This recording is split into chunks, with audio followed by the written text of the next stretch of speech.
Bienvenue chez Reset Your Mind. Aujourd'hui, nous allons parler du burn-out et des 5 signes que l'on néglige très souvent, dont le dernier qu'on néglige très volontairement, tout ce qu'on ne dit pas.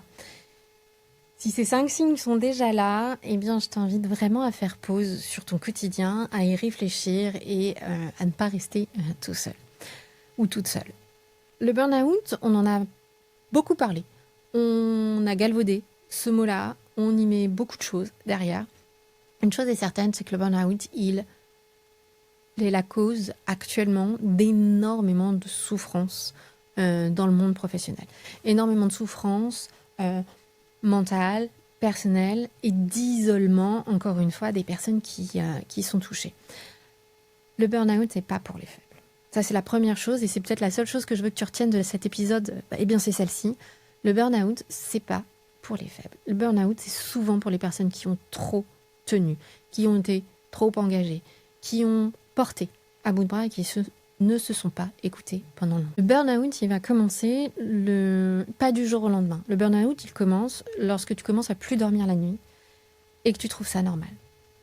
Le burn-out, ce n'est pas une question de charge de travail. Ce n'est pas vrai. C'est que le cerveau ne s'arrête jamais.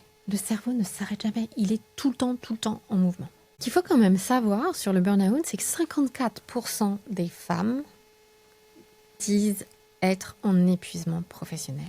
Et c'est pas juste pour faire joli. Hein. Je vous vois déjà arriver, machin. Non. C'est parce qu'on tient, on porte, on mène beaucoup de choses. Donc, le burn-out n'est vraiment pas anodin et ça, c'est important de le rappeler. Le premier, c'est les insomnies. Les insomnies, à partir du moment où tu commences à ne plus dormir, à te réveiller la nuit à 3 heures du matin avec le cerveau qui se met en marche, qui boucle comme ça et qui part, impossible de l'arrêter, que tu cherches le bouton off justement, ça peut arriver une fois de temps en temps. Mais à partir du moment où c'est fréquent, où c'est régulier, c'est que ce n'est pas normal. Ce n'est pas une normalité que de ne pas réussir à dormir. Ce qui se passe avec les insomnies, c'est que en fait, au moment où la raison s'abandonne un petit peu, enfin, lâche du lest, lâche de la maîtrise, donc la nuit, quand tu dors, c'est l'inconscient qui prend la relève. Et l'inconscient qui prend la relève, eh bien, il va te faire ressasser tout ce qui s'est passé dans la journée, que tu n'as pas fini, que tu as dit, que tu n'aurais pas dit, que tu aurais dû dire, etc., etc. Donc, les insomnies, c'est vraiment un piège mortel. Parce que ça te fait perdre complètement lucidité et tu vas t'acharner encore plus et tu vas vouloir t'accrocher parce que tu es fort, tu es résistant, mais ça va te faire perdre en efficacité, en lucidité, en prise de décision. Et donc tu vas auto-alimenter un cercle vicieux qui déjà au-delà du manque de sommeil, physiquement, voilà, pareil, tu vas être en état de stress, donc ça va être plutôt un espèce de mode pilote automatique qui va être enclenché et tu vas tenir, mais pas sur la durée. Notre signe, c'est quand on confond performance et surinvestissement. La grosse difficulté de performance et surinvestissement, c'est même chose. Tu vas venir alimenter un espèce de cercle vicieux où tu as réussi à avoir cette carrière parce que tu as performé. Tu as réussi à avoir cette carrière parce que tu as performé et parce que tu as beaucoup travailler. Et donc, si tu arrêtes de travailler beaucoup, donc d'être surinvesti dans ton poste, alors c'est ta carrière qui peut être en péril. C'est pas tout à fait vrai. Parce que ce qui te prend du temps, ce qui te prend une journée de travail aujourd'hui, quand tu as commencé, ça te prenait une semaine ou un mois. Sauf que ça, cette évolution, cette capacité à faire mieux de manière plus efficace qu'on a développée au fil des années avec l'expérience, eh bien, ça, on ne le voit pas.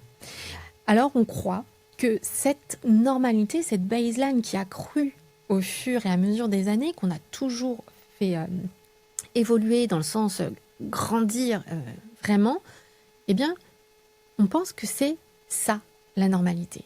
Alors qu'il y a un moment où tu ne peux pas être à 300 km/h sur une autoroute, H24, sans jamais t'arrêter, sans jamais recharger, même ton téléphone, tu le recharges tous les jours.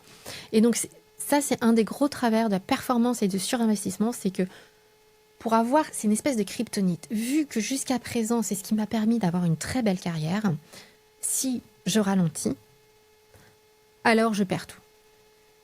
Sauf que dans cette équation, il manque la partie aussi, avec le temps, je suis devenue plus efficace. Avec le temps, je suis devenue plus efficiente, avec plus de pertinence dans mes analyses, plus de réflexes de compréhension qui ont besoin d'être alimentés aussi par autre chose que toujours du produire plus. Le surinvestissement, il va amener au troisième signe qui est cette ultra-connexion perpétuelle.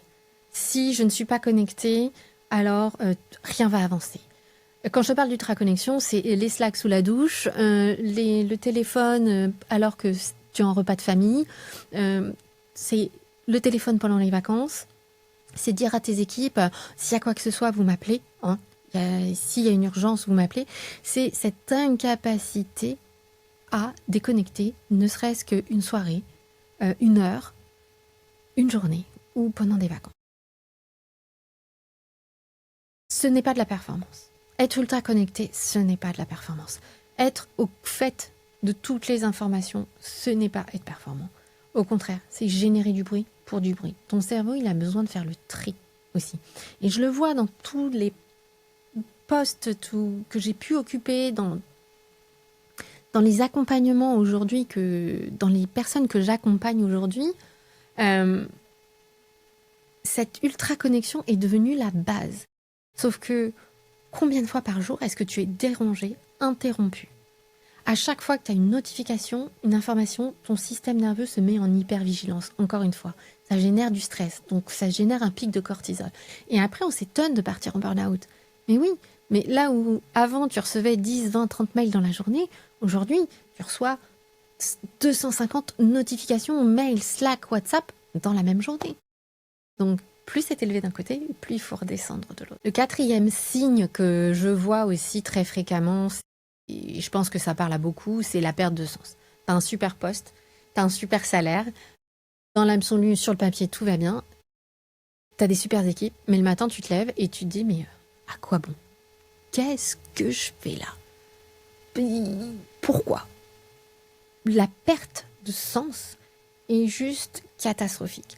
La perte de sens, c'est ce qui va venir générer un décalage entre toi, ton être et ton identité professionnelle. Sauf que l'identité professionnelle, on y passe 5 jours par semaine, en moyenne, entre 35 et 60 ou 70 heures par semaine. Donc sur une semaine entière de vie, sachant que tu passes 8 heures par jour à dormir, je te laisse imaginer à quel point tu es surexposé à ce manque de sens versus là où tu voudrais être.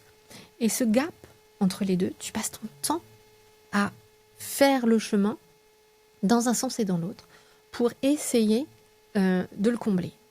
Et ça draine aussi toute ton énergie, de toute motivation, de toute innovation. Donc quand tu commences à avoir ces questionnements-là, il est important de commencer à faire pause et à nourrir les autres facettes justement de toi, de ton être, pour retrouver cet alignement. Nourrir les autres facettes, c'est peut-être avoir un side project, c'est arrêter de faire 70 heures par semaine parce que est-ce que c'est vraiment nécessaire ? Pas convaincu. Tu peux être aussi efficace en 2 fois moins de temps. À toi de travailler dessus.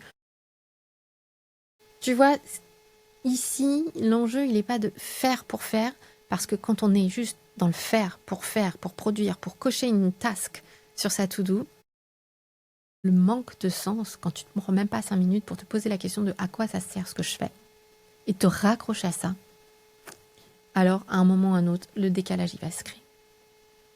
Et enfin, le dernier signe, celui-ci, il est plus dur, il est plus violent, c'est le déni. Non, moi, tout va bien. Ça va passer. C'est...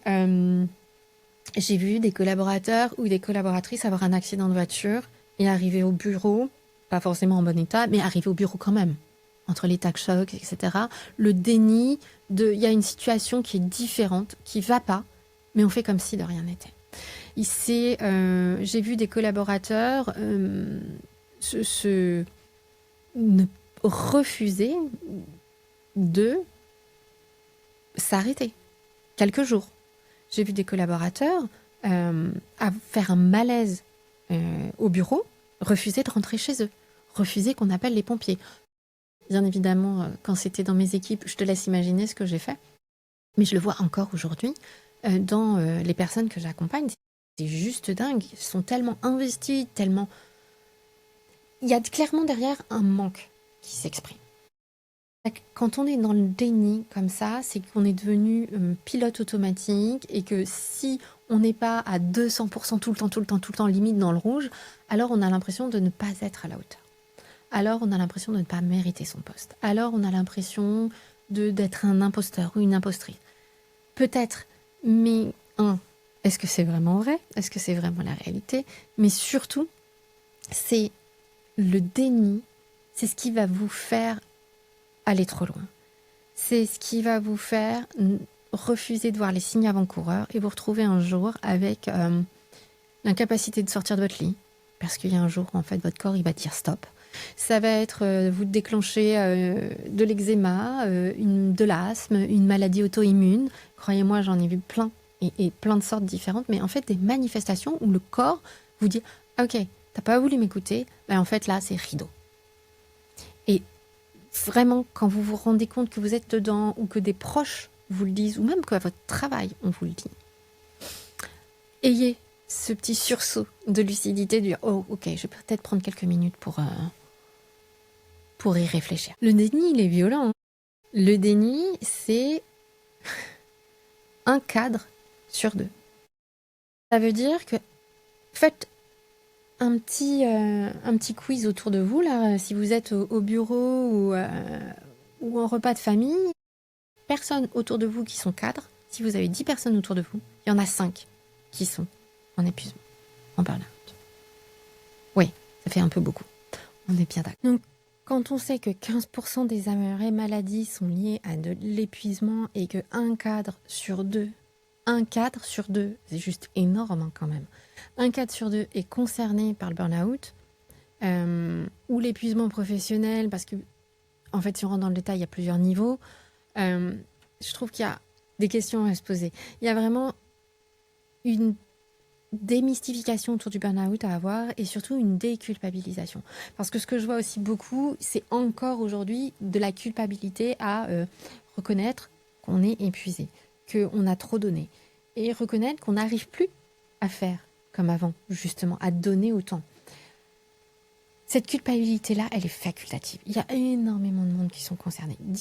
Ouvrez la parole un peu autour de vous sur ce sujet-là, vous pourriez être très surpris du nombre de personnes et des ressentis des uns et des autres à travers leur expérience professionnelle. Donc, vraiment, message de fin que j'aimerais que vous reteniez, que vous emportiez avec vous, que tu emportes avec toi. Donc, vraiment, le message de fin que j'aimerais que tu emportes avec toi, c'est le burn-out, ce n'est pas pour les faibles. Ce ne sont pas des faibles qui font les burn-out. C'est ceux qui ont justement tenu, porté trop longtemps.